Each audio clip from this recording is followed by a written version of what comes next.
नमस्कार दोस्तों, स्वागत है आप सभी का हमारे चैनल भक्ति ज्ञान में।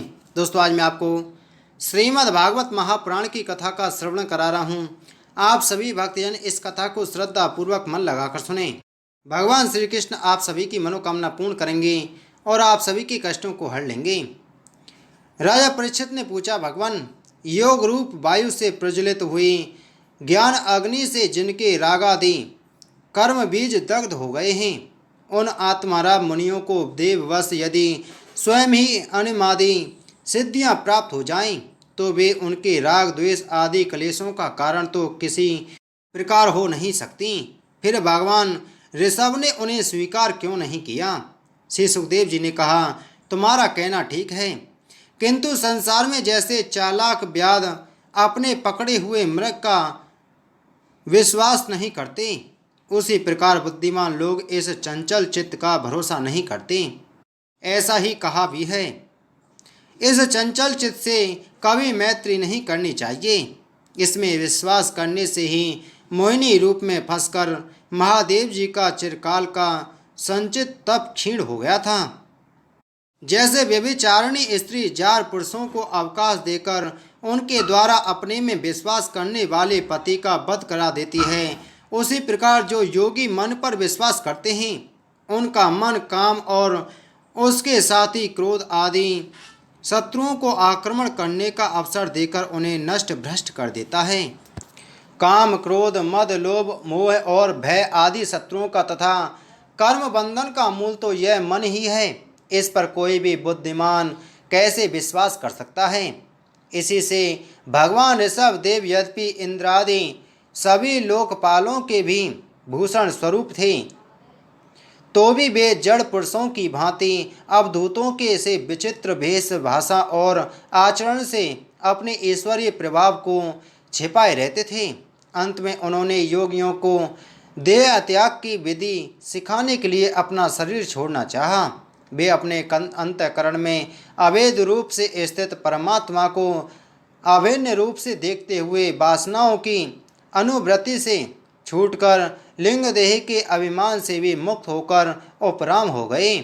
इस प्रकार लिंग देह के अभिमान से मुक्त भगवान ऋषभ देव जी का शरीर योग माया की वासना से केवल अभिमान भास से आश्रय ही इस पृथ्वी तल पर विचरता रहा। वह देववश कोंक, वेंग और दक्षिण आदि कोटक कर्नाटक के देशों में गया और मुंह में पत्थर का टुकड़ा डाले तथा बाल बिखरे उन्मत्त के समान दिगंबर रूप से कुटकाचल के वन में घूमने लगा। इसी समय संजावात से झकझोरे हुए बांसों के घर्षण से प्रबल दाव अग्नि धधक उठी और उसने सारे वन को अपनी लाल लाल लपटों में लेकर ऋषभ देव जी के सहित भस्म कर दिया। राजन, जिस समय कलयुग में अधर्म की वृद्धि होगी, उस समय कोंक, वेंग और कोटक देश का मनमती राजा अहरत वहाँ के लोगों से ऋषभ देव जी के आश्रम अतीत आचरण का वृतांत सुनकर तथा स्वयं उसे ग्रहण कर लोगों के पूर्ण संचित पाप फल रूप होनहार के वशीभूत हो भय रहित स्वधर्म पथ का परित्याग करके अपनी बुद्धि से अनुचित और पाखंड पूर्ण कुमार्ग का प्रचार करेगा। उससे कलयुग में देव माया से मोहित अनेकों अधम मनुष्य अपने शास्त्र विहित शौच और आचरण को छोड़ बैठेंगे। अधर्म बहुल कलयुग के प्रभाव से बुद्धिहीन हो जाने के कारण वे स्नान न करना, आचमन न करना, अशुद्ध रहना, केस नुचवाना आदि ईश्वर का तिरस्कार करने वाले पाखंड धर्मों को मनमाने ढंग से स्वीकार करेंगे और प्राय वेद, ब्राह्मण एवं भगवान यज्ञ पुरुष की निंदा करने लगेंगे। वे अपनी इस नवीन अवैधिक स्वेच्छाकृत प्रवृत्ति में अंध परस्परा से विश्वास करके मतवाले रहने के कारण स्वयं ही घोर नरक में गिरेंगे। भगवान का ये अवतार रजोगुण से भरे हुए लोगों को मोक्ष मार्ग की शिक्षा देने के लिए ही हुआ था। इसके गुणों का वर्णन करते हुए लोग इन वाक्यों को कहा करते हैं, अहो, 7 समुद्रों वाली पृथ्वी के समस्त द्वीप और वर्षों में यह भारतवर्ष बड़ी ही पुण्य भूमि है। क्योंकि यहाँ के लोग श्री हरि के मंगलमय अवतार चरित्रों का गान करते हैं। अहो महाराज, प्रियव्रत का वंश बड़ा ही उज्जवल एवं सुयसपूर्ण है, जिसमें पुराण पुरुष श्री आदि नारायण ने ऋषभ अवतार लेकर मोक्ष की प्राप्ति कराने वाले पारमहंस धर्म का आचरण किया। अहो, इन जन्म रहित भगवान ऋषभ देव के मार्ग पर कोई दूसरा योगी मन से भी कैसे चल सकता है, क्योंकि योगी लोग जिन योग सिद्धियों के लिए लालायित होकर निरंतर प्रयत्न करते रहते हैं, उन्हें इन्होंने अपने आप प्राप्त होने पर भी असत समझकर त्याग दिया था। राजन, इस प्रकार संपूर्ण वेद, लोक देवता, ब्राह्मण और गौओं के परम गुरु भगवान ऋषभ देव का यह विशुद्ध चरित्र मैंने तुम्हें सुनाया। यह मनुष्यों के समस्त पापों को हरने वाला है। जो मनुष्य इस परम मंगलमय पवित्र चरित्र को एकाग्र चित्त से श्रद्धापूर्वक निरंतर सुनते या सुनाते हैं, उन दोनों की ही भगवान वासुदेव में अनन्य भक्ति हो जाती है। तरह तरह के पापों से पूर्ण, सांसारिक तापों से अत्यंत तपे हुए अपने अंतःकरण को पंडित जन इस भक्ति सरिता में ही नित्य निरंतर नहलाते रहते हैं। इससे उन्हें जो परम शांति मिलती है वह इतनी आनंदमयी होती है कि फिर वे लोग उसके सामने अपने ही आप प्राप्त हुए मोक्ष रूप परम पुरुषार्थ का भी आदर नहीं करते। भगवान के निज जन हो जाने से ही उनके समस्त पुरुषार्थ सिद्ध हो जाते हैं। राजन, भगवान श्री कृष्ण स्वयं पांडव लोगों के और यदुवंशियों के रक्षक, गुरु, इष्ट देव, सुहृद और कुलपति थे। यहाँ तक कि वे कभी कभी आज्ञाकारी सेवक भी बन जाते थे। इसी प्रकार भगवान दूसरे भक्तों के भी अनेकों कार्य कर सकते हैं और उन्हें मुक्ति भी दे देते हैं, परंतु मुक्ति से भी बढ़कर जो भक्ति योग है उसे सहज में नहीं देते। निरंतर विषय भोगों की अभिलाषा करने के कारण अपने वास्तविक श्रेय से चिरकाल तक वे शुद्ध हुए लोगों को, जिन्होंने करुणावश निर्भय आत्मलोक का उपदेश दिया और जो स्वयं निरंतर अनुभव होने वाले आत्मस्वरूप की प्राप्ति से सब प्रकार की तृष्णाओं से मुक्त थे, उन भगवान ऋषभ देव को नमस्कार है। श्री सुखदेव जी कहते हैं, राजन, महाराज भरत बड़े ही भगवत भक्त थे। भगवान ऋषभ देव ने अपने संकल्प मात्र से उन्हें पृथ्वी की रक्षा करने के लिए नियुक्त कर दिया। उन्होंने अपनी आज्ञा में स्थित रहकर विश्वरूप की कन्या प्रचंजनी से विवाह किया।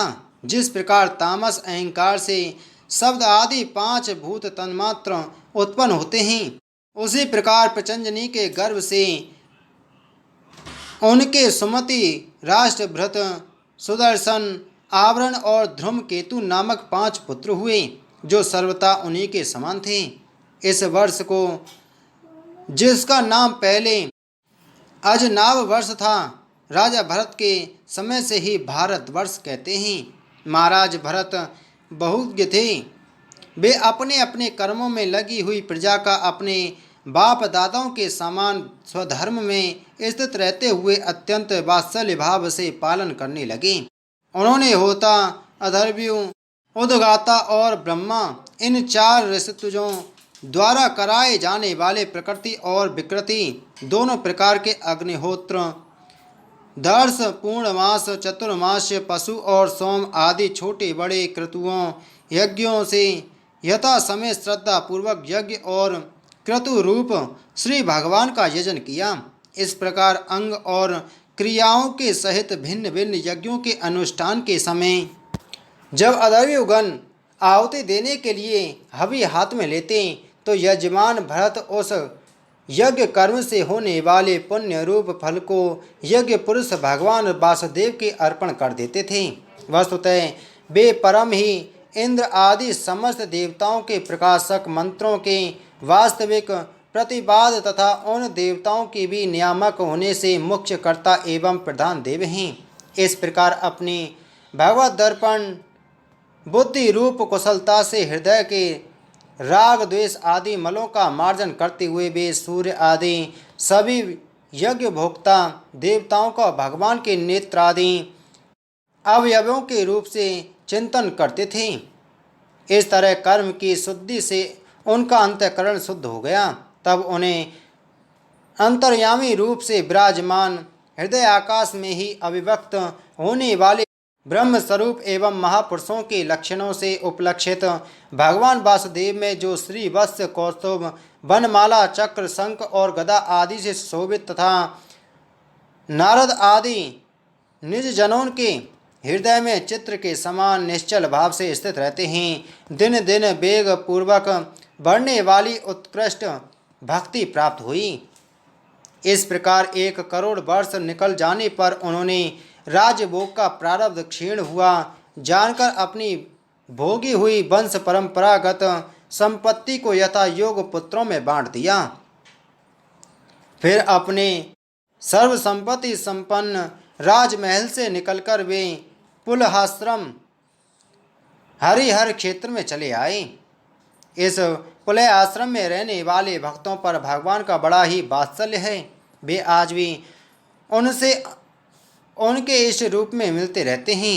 वहाँ चक्र नदी गंग की नाम की प्रसिद्ध सरिता चक्राकार सालग्राम शिलाओं से, जिनके ऊपर नीचे दोनों ओर नाभि के समान चिन्ह होते हैं, सब ओर से ऋषियों के आश्रमों को पवित्र करती रहती है।